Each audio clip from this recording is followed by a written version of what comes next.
Hello my little revolutionists, welcome back to another Zack Spiky video. It's me, Zack Spiky. Thank you for all the support I've had on this channel recently, all throughout my weird uploads. Sorry I haven't done a proper traditional sit down video like this in a wee while, I just fancy doing something a little bit different, take advantage of the fact that I've been to a few parties recently, social life is slowly building itself back up again.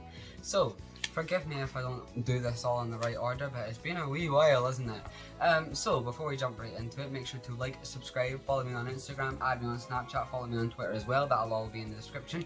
And also, I do have a GoFundMe for my top surgery, and that'll be the first link in the description, so if you want to donate to that, you can do.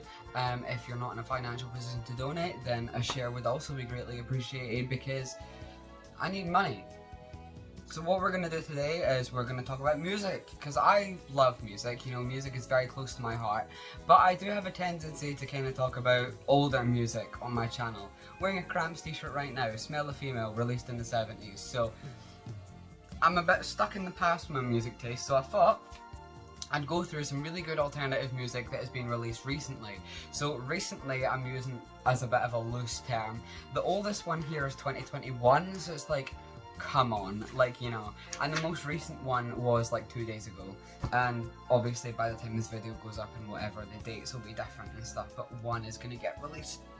You'll see when I talk about it, okay? So I'm going to talk about 3 today. I had more, but then as I went through I realised that I was getting further and further back with the dates. Like I was going to talk about the Skallywags, which was 2020, check out the Skallywags, and then I just ended up going backwards into like Suck, which was 2019, and then the Chats, which they had their big break in 2016, so I just kept going further and further back, so I capped it at 2021, so let's just jump right into it.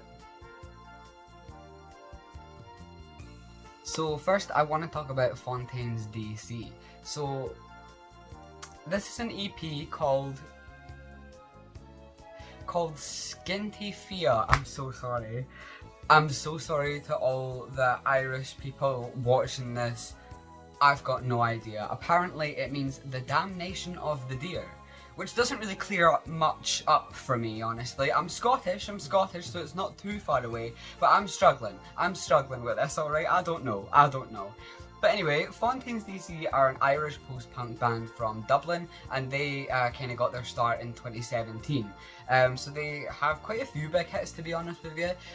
One is probably, the biggest one is probably Boys in the Better Land, but also Televised Mind is probably my favourite, or maybe like A Hero's Death or something like that. So they released, the new EP just a couple of days ago, Skinty Fia. I'm going to stop saying the name of it now because I'm absolutely butchering it and being very offensive.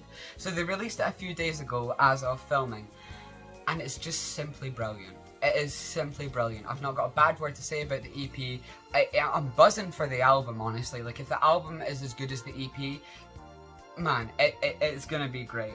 It deals with themes of doomed relationships, but it manages to make the songs very chilled and post-punk and the style that they've always done, whilst also still being a little bit different. I'd say that the vocals are much more haunting in these songs, you know what I mean? Seeing like their bigger ones like the Boys in the Better Land and stuff like that, I love it. I love those songs, obviously. I think they're great. But I feel like they are a bit commercial, like the vocals are quite punchy and it's quite catchy.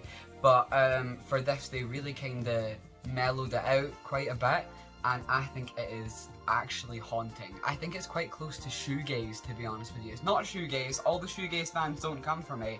It's not shoegaze, but it is a little bit different from the post-punk that they've been doing recently in the past, I mean.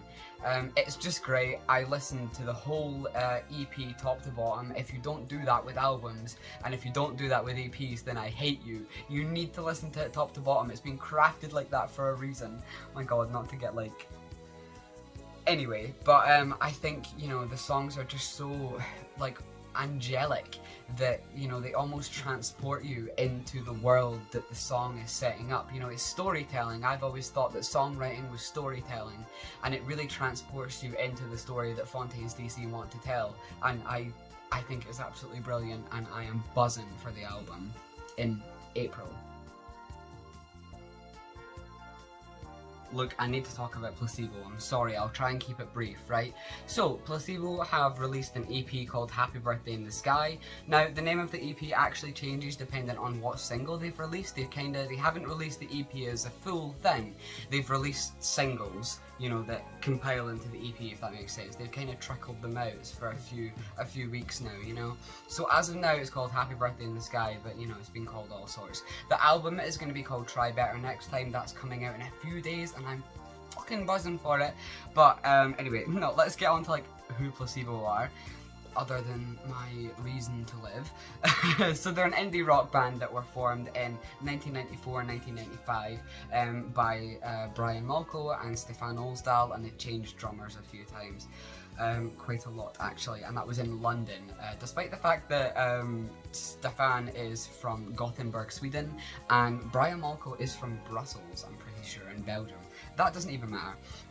But I'm a massive fan, so I'm going to try and keep this as brief as possible. So their big hits include like Every You, Every Me, and The Bitter End, and Nancy Boy, and stuff like that. They have been going for a very long time. They've been going for much longer than Fontaines D.C, just from 2017. But they are still releasing music, and I think it's absolutely brilliant. Like, again, the album's coming out in a few days, and it's just... So, I think my favourite song on the EP so far is Surrounded by Spies. This song is just so... It reminds me of In the House in a Heartbeat by John Murphy from 28 Days Later. It doesn't really sound like it, but it gives me the same feeling in the pit of my stomach. Just absolute terror. And Placebo have never shied away from doing something like that. It reminds me of Evil Dildo, the song that they did on Without You I'm Nothing. That was the hidden track. That's just an instrumental, and it gave you the same feeling. There's a whole story about that song, but it doesn't even matter because it's not relevant. But it gives you that feeling, you know what I mean? And it is classic Placebo while still being quite different, you know? Like, to me, right, it sounds a bit like Space Monkey off of Meds in the 2000s, so it is still very reminiscent of classic Placebo, but I don't think that they've ever attempted to do sort of like a political and societal commentary like they have in this EP. Like, I don't think they've ever really attempted something that big. They've always done things about society, like Nancy Boy was about gender fluidity and, you know, breaking gender binaries and stuff like that, and that was a very big societal thing in the 90s. It still is, but, you know, in the 90s it was very taboo and stuff. So they've never shied away from that sort of thing, but they're really critiquing sort of the government and like surveillance and the feeling of being watched. And I just kept talking and talking and talking, so I'm gonna cut that. I'm gonna cut that somewhere. But basically, the EP is absolutely amazing. I think I actually don't like Try Better Next Time, the song. I'm sorry, I don't like it. I don't like it. I like the rest of them though. I'm very hopeful for the album. You know, even the earlier Placebo albums, I don't like every song on them, so that just sometimes happens, to be honest with you. It doesn't mean that the album's gonna be shit at all. I've got really high hopes for it, and I'm actually going to see them in December, so it better be fucking good or I'm selling my ticket.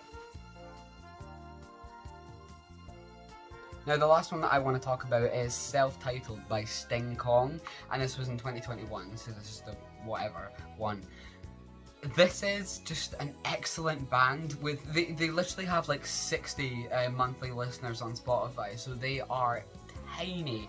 It's like, I remember when I listened to Ready to Blow by the Sandinistas, and I was like, damn, this is like such a good song, and they had like not very many monthly Spotify listeners, and I thought that that was the smallest band that I was ever gonna see on Spotify.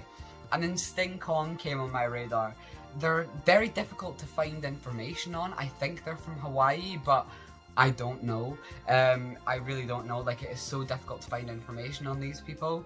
They do like instrumentals, you know. They've only released one album so far, and it's all instrumentals, and I think it is some of the most impressive instrumentals I've ever heard, to be honest with you. It's not technically impressive, but it's not really about that. It's like how I can say like, oh, Pink Floyd are technically a great band because they use all this technology, and it's like, well, am I gonna fucking listen to them? No, I'm not, you know what I mean? I'd rather have Placebo, honestly. But yeah, no, like genuinely, some of the most incredible music that I've ever heard. My personal favourites are Alien Baby and Surfer Music. Surfer Music actually really reminds me of the Cramps. It's very rockabilly, very inspired by that. Alien Baby is absolutely brilliant though, I love it. Like, if you're gonna take one thing away from this video, it's listen to Alien Baby by Sting Kong. I don't know who they are. I've got no idea. I went on like their was it SoundCloud? I don't know, and it said Hawaii. That doesn't mean that they're from Hawaii. That could be like, I don't know, their favorite place to go on holiday. Like I don't know, but I think they're from Hawaii. But it is some really really cool instrumentals that I really like, and I'm so glad that they came on my radar, and I hope they make more. So like I said, I didn't want to make this too long because I just kept going backwards in time, and I would eventually end up at like, see this hot new band called The Clash. Watch out for their new up and coming album, London Calling. I got that far back. It's like, it was getting ridiculous. I capped it at 2021. So, you know, I am really trying to push myself to listen to more newer music, you know, because there are some really great alternative bands that are going now, you know what I mean? Like, my dad went to see Stiff Little Fingers the other day, and that's great. I love Stiff Little Fingers, but it's like, give someone else a chance. I don't know, like, does that sound bad? Okay, there's enough room for us all, but what I'm saying is, I love Stiff Little Fingers, but Stiff Little Fingers are always going to be there. They're an established staple of punk, you know, but I want to try and find, you know, bands and stuff that maybe aren't as established. I think Fontaines D.C and Placebo are pretty established, to be fair, but, you know, if I ask somebody, oh, do you know any Placebo songs? They'll be like, oh yeah, Nancy Boy from like 1996. It's like, they're still making music, and it's great music, you know, so please listen to it, you know, it is really good, apart from Try Better Next Time. But no, Sting Kong, go now.